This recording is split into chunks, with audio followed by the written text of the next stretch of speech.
Assalamualaikum warahmatullahi wabarakatuh. Hari ini kita akan belajar tentang rekursif. Rekursif itu apa sih? Rekursif itu adalah seperti skema perulangan. Memang skema perulangan dia itu adalah fungsi atau prosedur yang memanggil dirinya sendiri supaya bisa berulang gitu ya. Nah, di dalam rekursif itu kalau diibaratkan seperti kita menghadapkan dua buah cermin.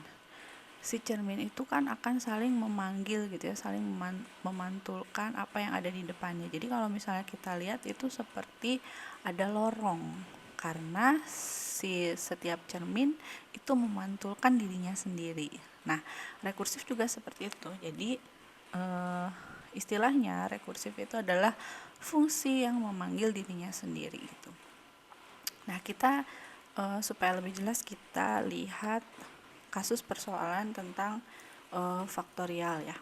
Nah, di sini saya punya kasus faktorial. Seperti yang kita tahu bahwa faktorial 0 itu adalah 1, faktorial 4 itu adalah 4 dikalikan 3 dikalikan 2 dikalikan 1, hasilnya 24. Kalau dibuat rumus berarti n faktorial itu adalah n dikalikan n-1 faktorial kalau n-nya lebih besar dari 0. Sementara kalau misalnya n-nya 0 itu sudah pasti bahwa 0 faktorial itu nilainya adalah 1. Nah, kalau dibuat fungsi persamaan maka kita akan buat seperti ini. Faktorial 0 sama dengan 1, faktorial n itu adalah n dikalikan faktorial n-1. Di dalam rekursif, yang faktorial 0 sama dengan 1 itu kita sebut sebagai basis. Sementara yang persamaan 2, n dikalikan faktorial n-1, kita sebut sebagai rekurens. Nah, apa bedanya? Basis itu adalah nilai awal atau kondisi awal dari looping. Jadi ketika fungsinya itu memanggil dirinya terus, harus ada basis yang dijadikan nilai dasar. Artinya basis ini akan membuat loopingnya berhenti. Sementara rekurens itu adalah kondisi yang harus terpenuhi supaya dia akan terus berulang gitu. Jadi kalau kita mau buat fungsi rekursif itu harus ada dua, harus ada basis dan ada rekurens. Kalau ada rekurensnya doang maka dia nggak akan looping. Tapi kalau misalnya rekurensnya doang maka dia akan looping terus gitu ya, maksudnya nggak berhenti. Tapi kalau basis doang ya berarti dia nggak looping dong gitu. Nah, seperti itu. Supaya lebih jelas kita gambarkan faktorialnya. Tapi kita lihat dulu nih, ini adalah faktorial tanpa rekursif, artinya ada skema looping di sini. Ini adalah fungsi faktorial dengan parameter input n.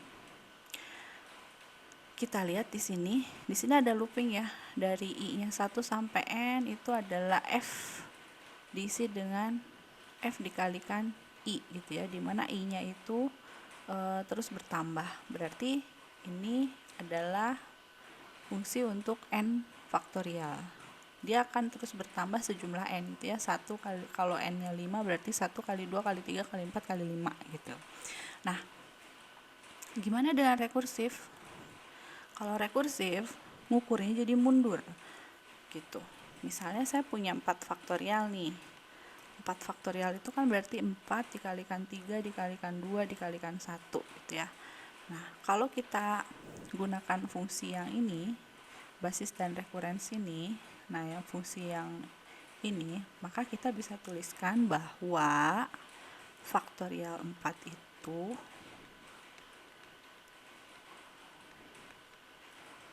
adalah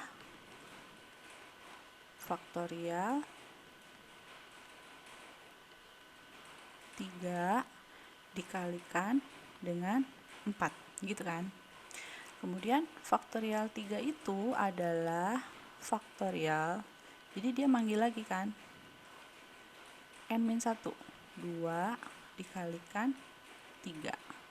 Faktorial 2 itu panggil lagi adalah faktorial 1 dikalikan 2 gitu kan, karena rumusnya faktorial n-1 dikalikan n gitu. Nah, ini masih manggil juga nih. Faktorial 1 itu adalah faktorial 0 dikalikan 1, bener ya, dikalikan 1.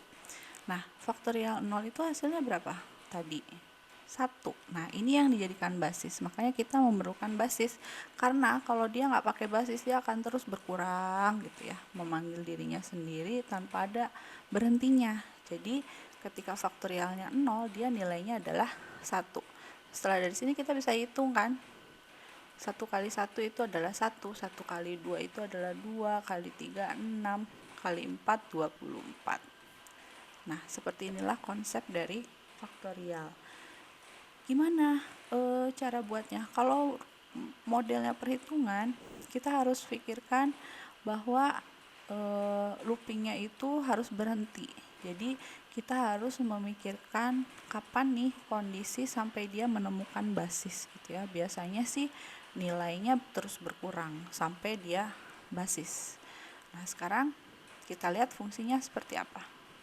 Karena basis dan rekurensi yang sudah diketahui, jadi fungsinya juga gampang aja. Tinggal bikin persamaan basis dan rekurensi ya. Persamaan satu ini adalah basis, persamaan dua ini adalah rekurensinya. Jadi kita sesuaikan aja function faktorial n itu adalah parameternya.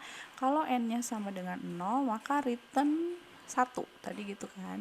Tapi kalau misalnya selain itu, maka n-nya diisi dengan n dikalikan faktorialnya, panggil dianya. Jadi rekursifnya di sini. Faktorial n-1, jangan n lagi. Kalau n lagi, ya dia akan manggil terus, nggak akan ketemu basisnya gitu ya. Cara manggilnya gimana? Ingat bahwa nilai n itu harus lebih besar dari 0. Jadi kita harus bikin kondisi di pemanggilan fungsinya. If n kurang dari 0, maka nilai faktorial tidak dapat dihitung. Tapi kalau misalnya lebih dari 0, maka kita langsung panggil fungsi faktorialnya gitu. Seperti ini ya. Nah, contoh lain nih. Misalnya pangkat. Saya punya fungsi pangkat nih. Ini masih skema looping. Parameternya ada 2, A dan N. A tipenya real, N tipenya integer. Nah, kita lihat di sini. P itu diisi 1, jadi di sini ada kamus data fungsinya ada P dan I ya. P itu diisi 1, dia akan looping dari 1 sampai N, di mana P itu akan diisi dengan P dikalikan dengan A. Nah, ini pangkatnya gimana nih? Ini pangkatnya adalah A pangkat N gitu. Nah, gimana nih caranya? Yang berkurangnya yang mana? Yang berkurangnya adalah ini ya. Kita lihat skemanya seperti ini. Nah, misalnya saya punya A-nya itu kita isi dengan 3, N-nya kita ini A ya. Terus N-nya itu kita isi dengan 4. Berarti A pangkat N itu adalah 3 pangkat 4. 3 pangkat 4 itu berapa sih? Kita harus berpikir skema berkurang gitu ya. 3 pangkat 4 itu adalah 3 pangkat 3 dikalikan 3. Bener nggak? Kemudian 3 pangkat 3 itu adalah 3 pangkat 2 dikalikan 3 juga. 3 pangkat 2 itu adalah 3 pangkat 1 dikalikan 3 juga. 3 pangkat 1 itu adalah 3 pangkat 0 dikalikan 3 juga. 3 pangkat 0 berapa? 3 pangkat 0 itu adalah 1. Nah, ketemu nih basisnya nih. Jadi basisnya itu adalah 1 ini ya, 3 pangkat 0 ya. Kita balikan ke sini. 1 kali 3, 3. 3 kali 3, 9. 9 kali 3, 27. 81. Jadi kita bisa tentukan bahwa Kalau A dengan N berarti jika N-nya itu sama dengan 0, maka nilainya adalah 1. Tapi kalau N-nya lebih besar dari 0, maka rumusnya gimana tuh? Rumusnya adalah A pangkat N-1 dikalikan dengan A. Nah, yang ini adalah rekurens, yang ini adalah basisnya. Seperti itu. Kalau udah ketemu basis sama rekurensnya, fungsinya seperti apa? Nah, seperti ini ya. Nih. Kalau di sini A-nya diganti jadi X di sini. Jadi if N sama dengan 0, maka pangkatnya diisi di return 1. Tapi kalau misalnya lebih besar dari 0, maka pangkatnya adalah X dikalikan dengan pangkat. Ingat, parameternya ada 2. Jadi kita masukkan lagi X, yang berkurang adalah N-1 ini. Seperti itu. Pemanggilannya juga sama seperti tadi ya. Pastikan bahwa nilai N-nya lebih besar dari sama dengan 0 dan X-nya itu lebih besar dari 0. Nah, seperti ini. Jadi kalau misalnya kita udah nemuin basis sama rekurensnya, bikin fungsinya enak ya. Cara perhitungannya seperti tadi. Nah, sekarang kita lihat contoh yang lain. Nah, misalnya saya punya contoh sum nih, yang modelnya sum nih. Yang modelnya sum, di sini ada sum 2 plus 4 plus 6 plus 8 plus 10 plus 12. Mau kita buat rekursifnya. Caranya adalah pertama kita bikin 2 buah kolom. Kolom yang pertama itu nilai N-nya, karena pasti pakai N dong. Kemudian yang kanan itu adalah perhitungannya. Jadi kalau misalnya N-nya 1, maka sumnya itu adalah 2. Kalau N-nya 2 berarti sumnya itu adalah 2 tambah 4. Kalau N-nya 3 berarti 2 tambah 4 tambah 6 dan seterusnya gitu ya. Kemudian kalau sudah, kita tambahkan lagi kolom yang di sebelah kanan. Kita ubah dengan menggunakan model fungsi gitu ya. Jadi kalau misalnya kita startnya dari 1, jadi nilai N ini bisa aja sih kamu bikin startnya dari 0, bisa juga dari 1, itu tergantung kamu mulainya dari mana. Kalau misalnya dari 0 mungkin hasilnya beda dengan yang 1 ini gitu ya. Nah, kalau N-nya 1 berarti sum 1 itu adalah 2. Kalau N-nya 2, sum 2 itu adalah 2 plus 4. Seperti itu. Kemudian kita lihat polanya. Di sebelah kanan ini kita ubah polanya jadi sum 1 itu 2. Sum 2 itu adalah, ini kan sum 1 ya, berarti sum 1 plus 4. Sum 3 itu adalah, ini kan 2 plus 4 itu adalah sum 2, berarti kita buat jadi sum 2 plus 6. Kalau seperti ini berarti kita tahu bahwa nanti pola rekursifnya itu adalah sum seperti ini ya. Nah, kita lihat ini ya. Jadinya nanti pola rumusnya akan seperti ini. Sum A sama dengan B plus C. Bu, apakah polanya selalu sama seperti ini? Tidak selalu sama. Kita harus lihat dulu nih permintaannya seperti apa. Ini kebetulan polanya seperti ini, berarti ada bagian gitu ya, ada bagian ditambahkan dengan bagian gitu, bagian B, bagian C. Nah, yang akan kita cari adalah nilai A, B, dan C-nya. Nah, sekarang kita tinggal cari hubungannya nih. Kita lihat dulu nih, di sini sum 1 sama dengan 2, sum 2, sum 1 plus 4. N-nya dimulai dari 1, 1, 2, 3, 4, 5, sama-sama N semua gitu ya dengan yang ini.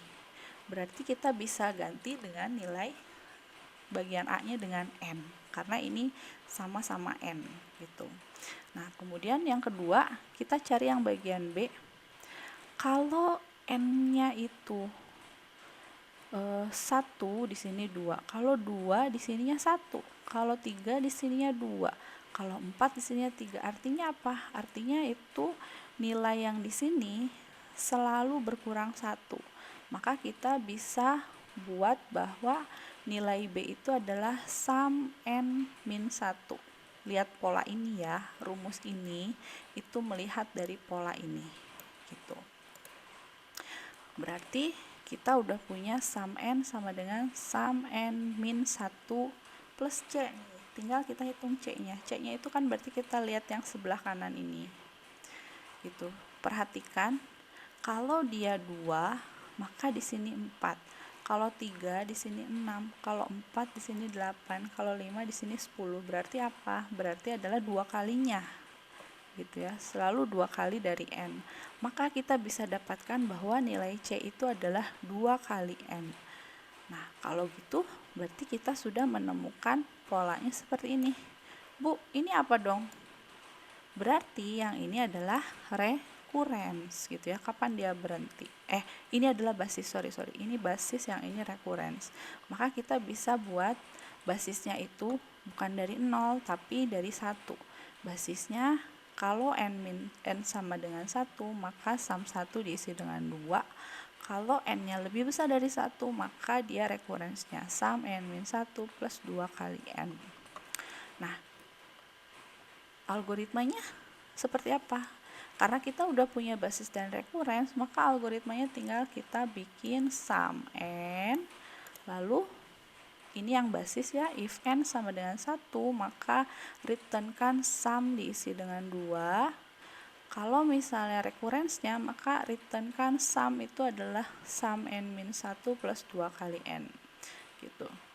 Syarat membuat algoritma rekursif adalah kalian harus sudah paham tentang fungsi. Seperti itu ya. Nah, pemanggilannya juga sama, jadi tinggal panggil aja, tapi pastikan bahwa nilai n-nya itu harus lebih besar dari 0. Jadi di sini dibuatnya if n kurang dari 1, maka nilai sum tidak dapat dihitung. Sisanya itu baru kita panggil sum n gitu ya. Nah, sekian materi tentang rekursif, semoga bermanfaat. Terima kasih sudah nonton. Assalamualaikum warahmatullahi wabarakatuh.